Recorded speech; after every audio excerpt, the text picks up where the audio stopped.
live. Yeah, we going live. Hey, we going live.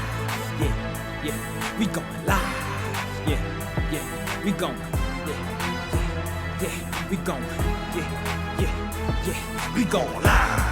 From the 50-yard line, we going live. From the 50-yard line, we going live. From the 50-yard line. Hey. All right, on to the real. On to the real. All right, so this on to the real is a little special in the sense that this guy, even though we're not from the same city, Baltimore is close enough to DC, you know. He's actually from Catonsville. And it's funny too, he was talking on TV the other day, right? And for those of you who are, I do this a lot, I'm sorry. I just start talking and I'll talk about a person and I won't say their name and they're like, who are you talking about? And this person is Domonique Foxworth. Domonique Foxworth is a writer for Undefeated. He is a personality on ESPN. He does his rounds on all the shows. But he was on ESPN the other day talking, and he was talking about I was born and raised in Baltimore. And so I was looking at it and I was like, oh, you were. Man, he was born in Oxford, England. And it's funny because I had already started looking him up and looking at like what he had done. But for those of you, you know, who aren't familiar with Domonique Foxworth, he went to the University of Maryland. I want to say we may have been around the same year, like in class. I think he graduated 2002 in high school. He might have been a year earlier. I can't remember, but he was drafted by the Denver Broncos in 2005 out of the University of Maryland. And he played 5 or 6 seasons with the Broncos, played 1 season, I believe, with the Falcons, and then he ended his career with the Baltimore Ravens. Okay.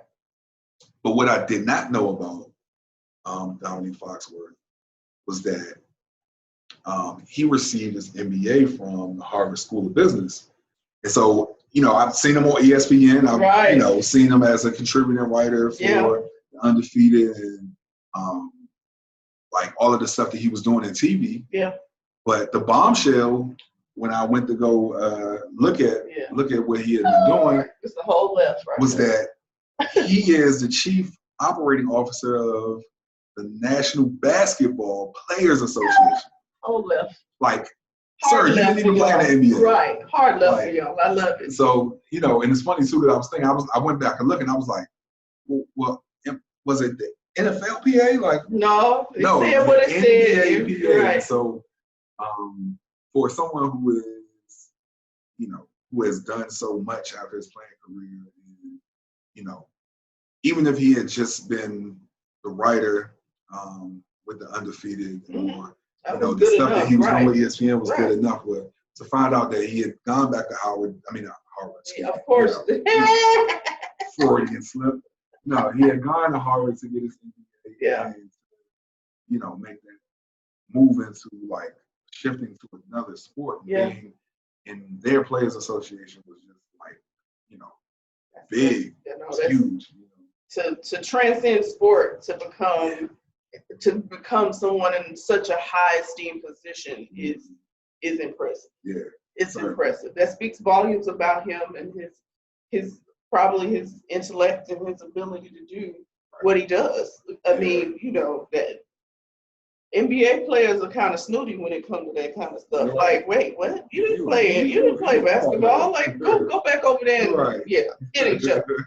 So good stuff. Shut up and tackle. Right. Shut up and tackle. That's a great one. That was awesome. Yeah. That's it right there. But no, that's good stuff. Glad he that's kudos to you. Shout out to him. Yeah, kudos. Like, that's awesome. Love it. Okay. All right, feel good final thought. Okay, y'all. So we talk about COVID and this subject a lot within the last probably year. Social justice. Yeah. And so the University of Virginia Cavaliers, some of their football players are part of a movement called the Groundskeepers. And I love it because they feel a sense of obligation to bring some equity and equality to their city, which we all know Charlottesville is where the white supremacists had their rally, and subsequently Miss Haley was run over. White, she was white, but she was protesting on the side of the people who were seeking justice and equality, and she was run over violently and killed. And so that, I think, was a big spark. I mean, amongst all of the other social injustices that they have seen in that region and in that area. And so the quarterbacks, the wide receiver coach, Marquise Hagan, kind of was the catalyst to all of this. And he's got a couple of other assistant coaches that are also a part of this. But they've got, I think it's 12 players who are involved. It's 4 white players, 7 black players, and 1 biracial player. And so they consider themselves the groundskeepers, and their thing is racial and social justice. And so I thought this was really appropriate because we always love to see the stories where these kids use their platforms and they do it in a positive way. And so for them to be able to recognize they have some influence in that area and to be able to go forward and use that influence to try to bring about change in something that's been pretty much institutionalized into the culture. I felt like it was pretty darn good. Yeah, and, especially with a place like Charlottesville. Yeah. Like all of that I've heard about, like the city and like just some of the racial stuff that goes on, in that city. Like for them to, put forth,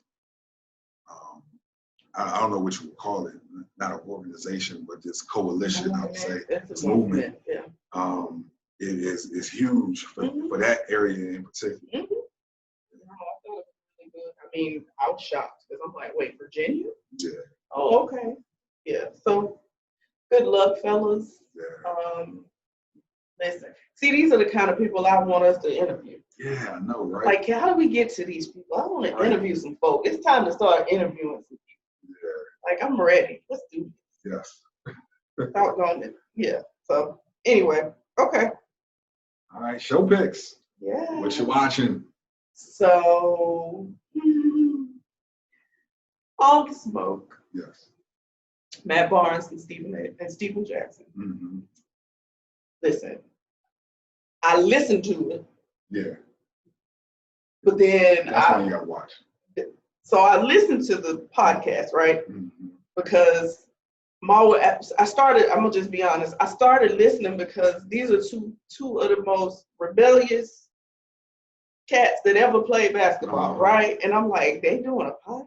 Like, what is this about, right? So the podcast is great.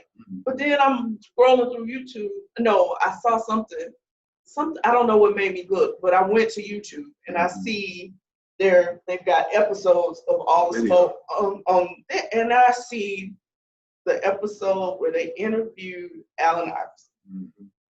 And I love myself some Allen Iverson. For the same reasons that they talk about on this show. He is just real.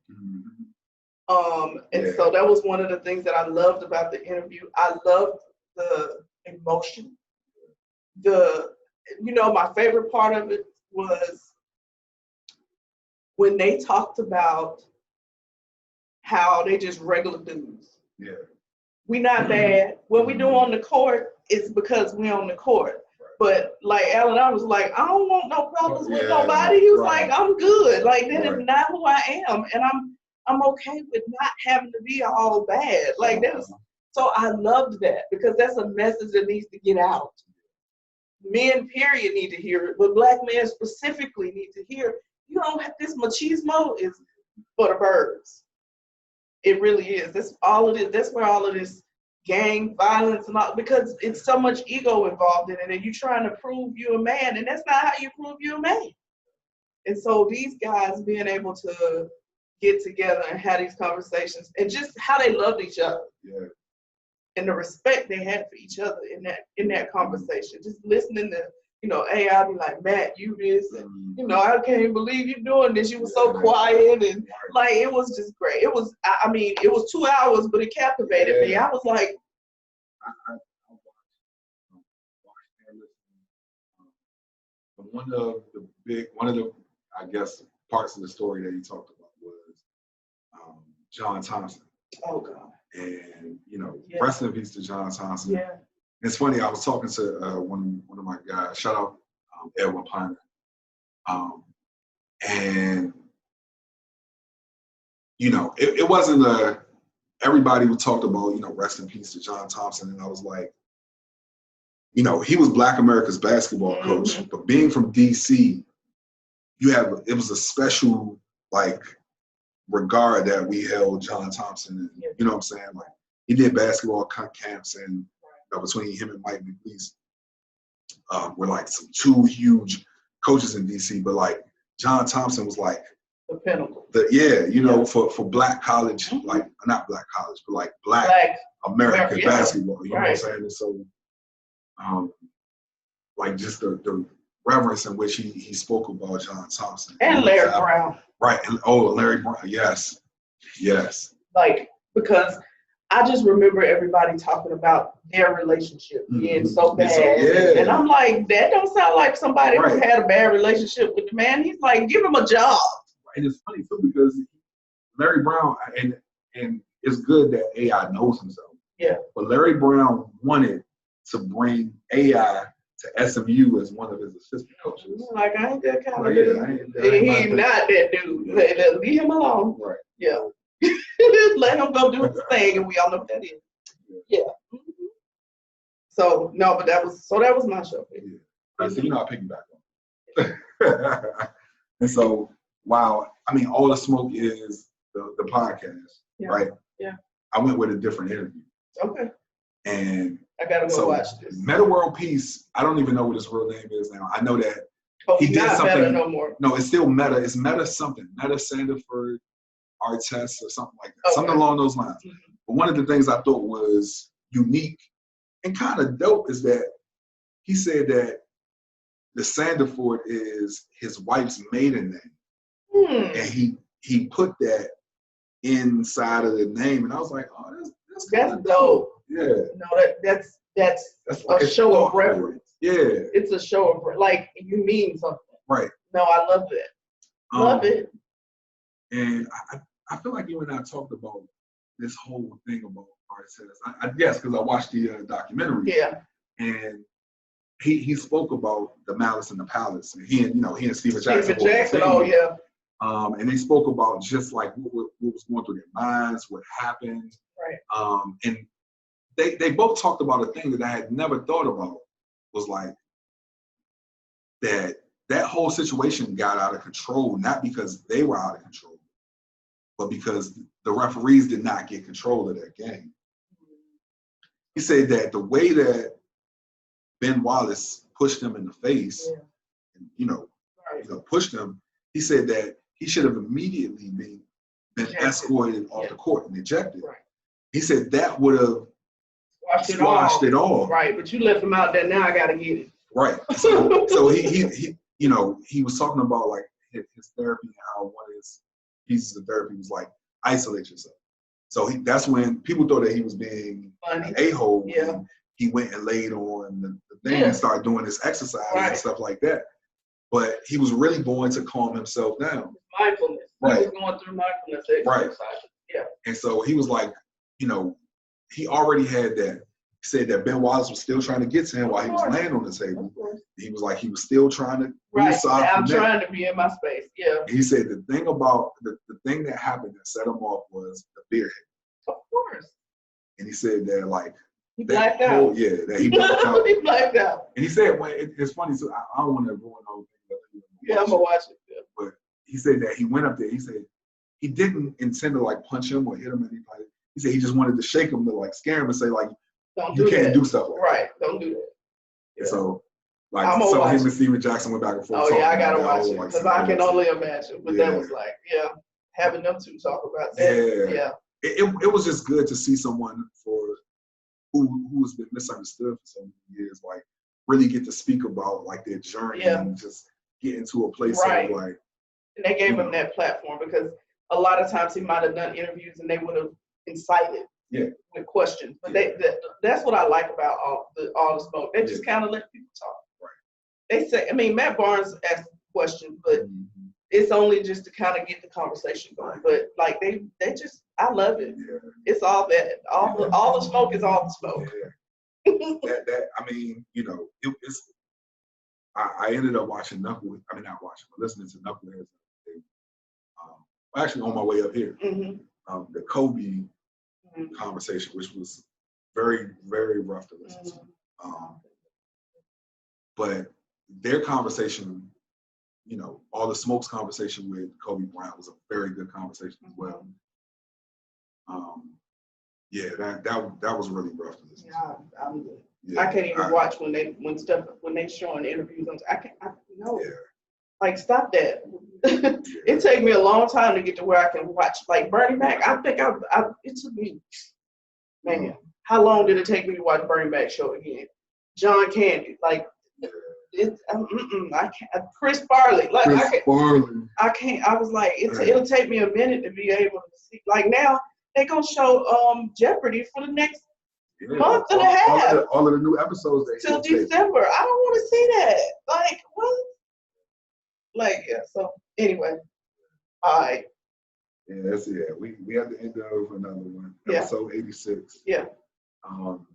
It was dope that we could like do this together. Yeah. Right? This is how it really works. Like the best. Honestly, I don't know how we're supposed to do that, but this is how it works. Well, once we get to the point of like, working for ourselves and feel to the real being, you know, fully functional, like when we just they flying us to be in together. When you heard me, Dave. Those people who pay for us to do this, they'll fly us together. Indeed. Yes. We'll be right here in front of y'all. Yeah. Together. Yeah. For sure. But as always, yo, we are super just appreciative of you know you all who are continuing to like interact with us on IG, Twitter. Yeah. We truly appreciate it. Yes, you know what I'm saying? We're trying to be, you know, better at, you know what I'm saying, engaging and stuff like that. So we just appreciate you guys, like, you know, engaging back with us and, you know, just looking out for us.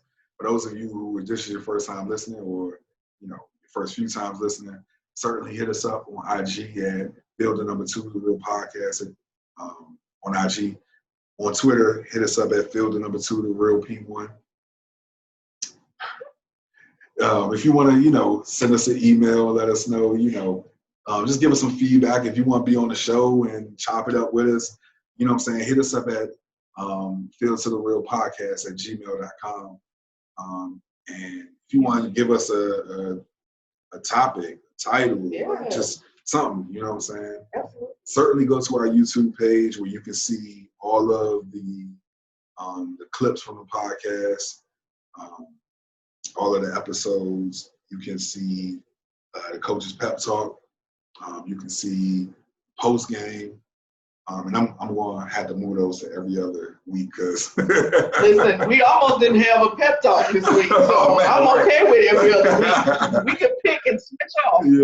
Yeah, that's a lot. Yes, it is a lot. It's a lot. I mean, I'm passionate. We're passionate about what we talked about and what we're doing, but when you work jobs and try, but we love what we do, so that's why you see us even today. Both of us have had probably zero sleep.